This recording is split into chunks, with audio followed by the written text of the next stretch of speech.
Astronomer and UFO skeptic Carl Sagan once remarked that we cannot discount the possibility that alien evangelists are wandering the universe, looking for souls to save.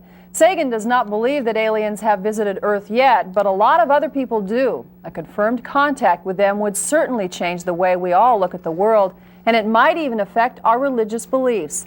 Tonight, in the continuation of our series on UFOs, George Knapp talks with religious leaders and also looks at the possibility that aliens have been abducting humans.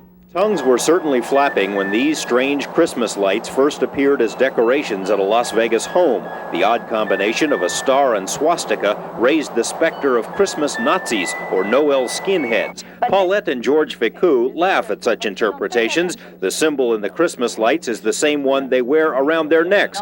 They say it's an interplanetary symbol of goodwill, a beacon to our space brethren to come on down. What's the basic message here? The basic is we was created in laboratory by the extraterrestrial. The Ficous belong to what's called the Raelian movement, named for its prophet Rael, a former French journalist who says he was told by ETs to spread the gospel. The Raelians, now 30,000 strong worldwide, believe that space beings created humans through genetic experimentation. They firmly believe that Jesus, Moses, and Buddha were, like Rael, ET emissaries, but they don't think their faith must necessarily clash with mainstream religions. But like Rael say, if you are really good Catholic, good people, you believe, in God, in Jesus, but the way you are, and you feel good in your body, that's the more important.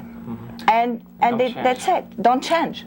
Raelians aren't the first to see the parallels between religion and the UFO experience. The Bible is filled with events that, if taken literally, can just as easily be interpreted as encounters with aliens as with angels. The prophet Ezekiel reported seeing a bright fiery cloud in the sky from which 4 creatures emerged, and wheels the color of burnished brass. Zechariah says he lifted his eyes and saw a flying roll, 10 by 20 cubits. A pillar of fire led the Jews out of Egypt and hovered over the Red Sea when it parted. A bright star followed Mary and Joseph, and Jesus was lifted into a cloud and carried away, according to his disciples. The original Hebrew word for God, Elohim, can be literally translated as those who came from the sky. In the book of Genesis, God is quoted as saying, "Let us make man in our image." Similar writings from other religions are also subject to interpretation. Hindu scriptures refer to a self-propelled celestial car with many windows and a melodious sound,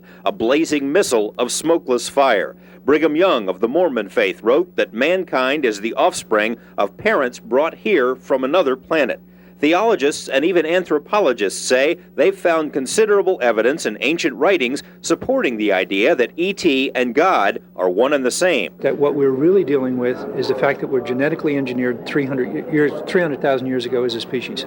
All the archaeological data that we have at this point points to it. Between 4,000 and 8,000 BC, we had just been going along and for hundreds of thousand years not doing anything. All of a sudden, bang, we started making pottery, invented the wheel, invented fire, and everything took off. What was the key that did that? I don't know, but it causes one to think. This concept that humans might have been created by aliens won't be warmly embraced by the major religions. It's about as welcome as Christianity must have been to the Roman clergy. However, religious beliefs may be at the very center of the UFO experience. Some critics have suggested that UFO sightings are made for the same reasons that people believe in God. They want to believe in a higher power that can solve their problems, or because they're searching for something in their lives. The critics think that's why people call into the UFO talk shows or take trips into the desert in hopes of seeing a UFO. This may explain part of it, but so many of the sightings are made by well-adjusted people, people of all different religious persuasions, that it can't be the complete explanation.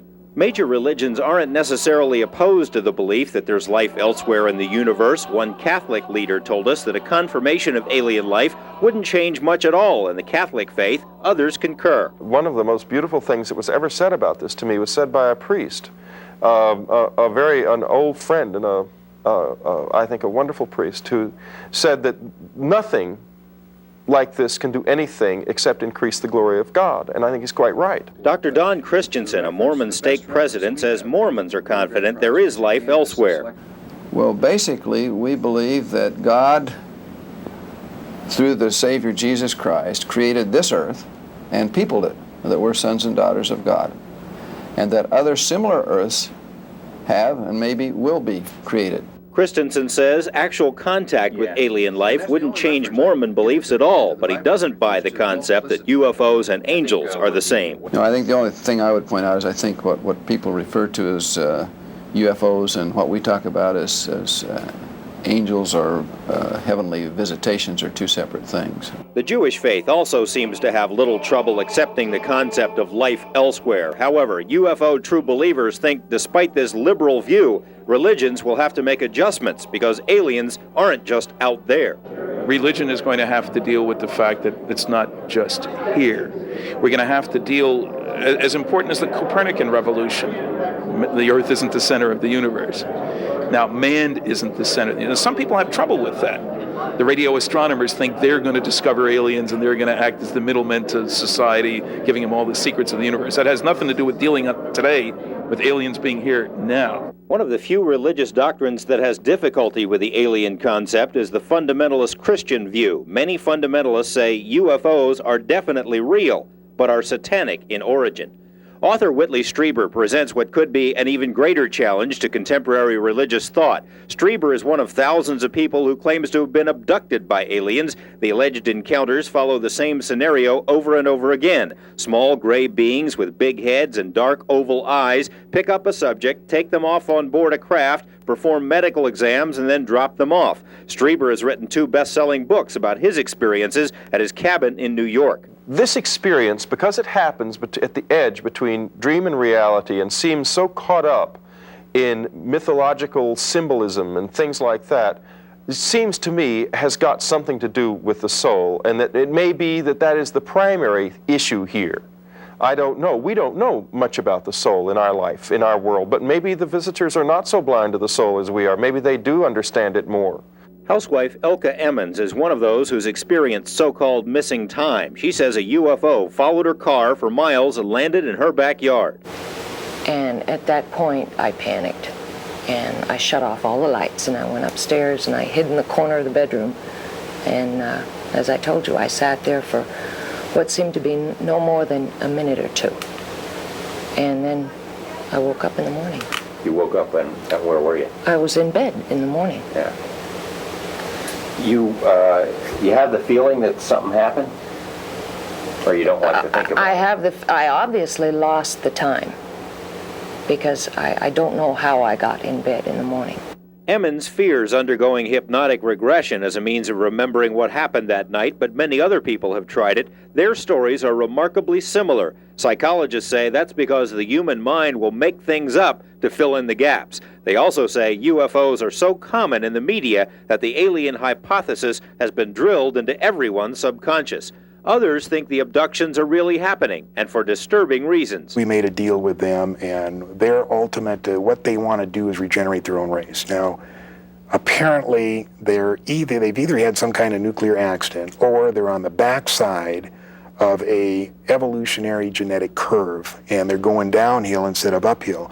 Lear thinks the aliens have been implanting abductees with strange little devices. As proof, he points to this odd item found by British doctors in the placental fluid of a pregnant woman. It looks to them like a microscopic computer chip. They wrote to an international science magazine asking if anyone could tell them what it was. 3 years later, they still have no explanation. This dark side of the UFO phenomenon has given rise to all sorts of conspiracy theories about why they're here and why they remain hidden. Tomorrow, in the conclusion of this series, we'll examine some of these ideas. George Knapp, Eyewitness News 8. Some people say that the UFO cover-up may have something to do with the assassination of John Kennedy. We will look at that tomorrow.